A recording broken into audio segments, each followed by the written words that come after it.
Welcome to this Considered Opinions podcast. I'm Dougal. And I'm Celia. Thank you for joining us. Winston Churchill once said, "If you find yourself going through hell, keep going." What are your thoughts on that, Celia?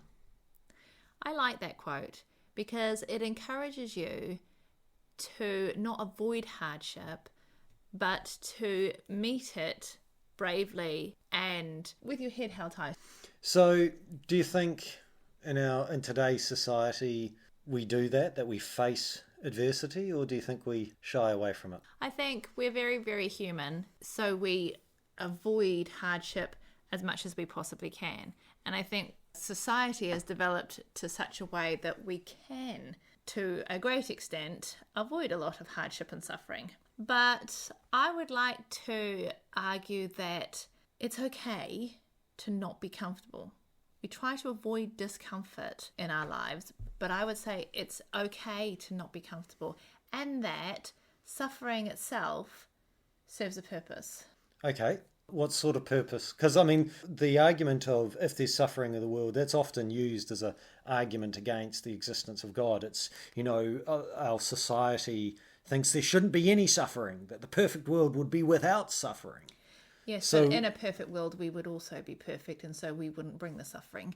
But the reason why in the world that we live in, I would argue that suffering is beneficial is because if we don't have any obstacles, you can see those people, they do not have any character.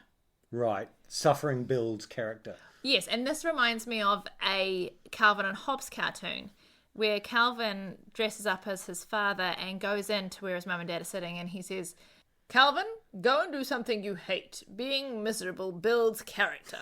And I think there is a truth to that, in that when we deal with difficult situations and hard times, it does build character.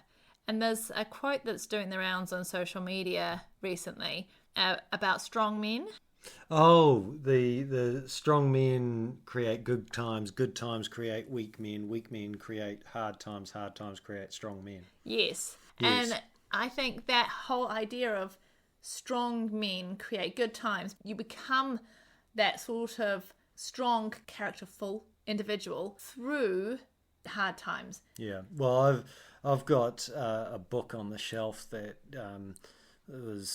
sort of goes through my grandparents' experiences through life, and part of that was for my grandfather. He fought in North Africa, and when you go through his diary and you also go through the history, so you know what he's referring to, you start to realize he went through a lot. And one of the biggest things for him was he really went to look after his younger brother. And he came home and his younger brother didn't. That's a hard time. And I think that also highlights how we can approach hardship. We can either approach it, go, well, I have to deal with this hardship and I'm going to use it for good. I'm going to grow from it. I'm going to learn from it. I'm going to be a stronger, better person from it. Or we can do the opposite, which is spend all of our time railing against the hardship and learn nothing and has still been through it. And it's an analogy that I use with teenagers, is that if you learn a lesson, you're going through something hard, you learn the lesson now, you can move on. Yes. But if you don't learn it now, at some point you're going to come back round the mountain and learn the same lesson again. Well, you can say that about, some people that go through multiple marriages, is that happens because they're not learning the lessons. Yeah. So they end up repeating the same mistakes. And so I think that approaching hardship with, sure, it's not nice, but it's an opportunity to develop character and to learn from and become a better, stronger person from it, then this hardship and the suffering that we meet with, it's not wasted. We don't waste our experiences. We can actually put it to good use, even if it's not very nice. But our society encourages people or makes excuses for people not to learn the lessons because we're continually saying, oh, poor you, that was so unjust that happened to you, instead of saying, well, okay, there's the situation, what have you learned from it? Exactly. And I think also, and this is a slightly different subject, but in our society we're told, you find who you are. Yes. And then that's it. You're static. It leaves no yes. space for growth and character development and yes. to become a better person, which I think we can all always work towards being. So suffering or hardship is part of the process of identifying things that you want to change, and then you can find ways to change yourself so that either you don't experience that hardship in the future, or that when hardship comes along, you're able to endure that hardship or deal with that hardship in a much more effective way. Exactly. I remember seeing, it was an interview between two Hollywood stars. It was Gwyneth Paltrow and Tom Hanks. And they were talking about fame, and she was saying, when she won an Oscar when she was very young, and she started to get a little bit cocky sort of thing, and her dad took her aside and said, look, you're not actually becoming a very nice person, you're behaving quite badly. Yes. And she had to think about it, and she said, she thinks that it's not good for human beings to have their obstacles removed. Yes. And Tom Hanks said, well, it infantilizes you. Yes. And it's really stuck with me that, it does infantilize you, because you stay an underdeveloped character. Yes. If you try and avoid all of these things. In our society, we have a very strong culture of not having to deal with pain. And, physical pain in particular. So people always want to, rather than, if you get sick, rather than nursing people through an illness, we want to pop a pill.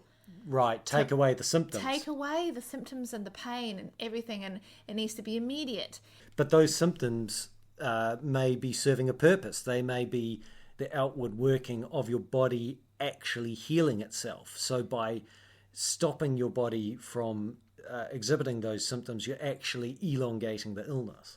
Yeah, and I think that what ties into that is actually an important part, which is rest. If you mask your symptoms, then you don't feel the need to rest. And that so that's another way in which, because you're not resting, and therefore the illness lasts longer. Yep. So I think also we often spend a lot of time trying to, more energy, if you like, avoid any discomfort rather than just...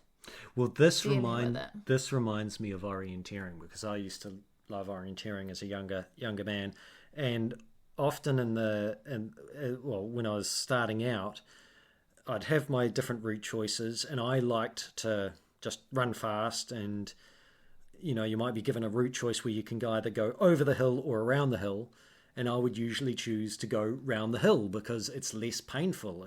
You burn lactic acid climbing a hill. But as time got on and I got better and better at it, I found that by going around the hill, I was losing time. And then in actual fact, I was better just to deal with the pain of going over that hill, because it was actually the fastest, best route. And I think there's an attitude of sometimes the only way out is through. Yes. And I think that we can adopt that attitude, and that's not a bad thing. We can go through these experiences. Yes. And we can come out the other side having learned something and having developed more character. So the summary, really, Celia? I think we can adopt an attitude of using suffering and hardship in our lives to grow and develop character and become better people. As we develop more character and become more well-rounded people, the world becomes a better place. Thank you for joining us for this Considered Opinions podcast. We look forward to seeing you again next time. Don't forget to like, comment, and subscribe.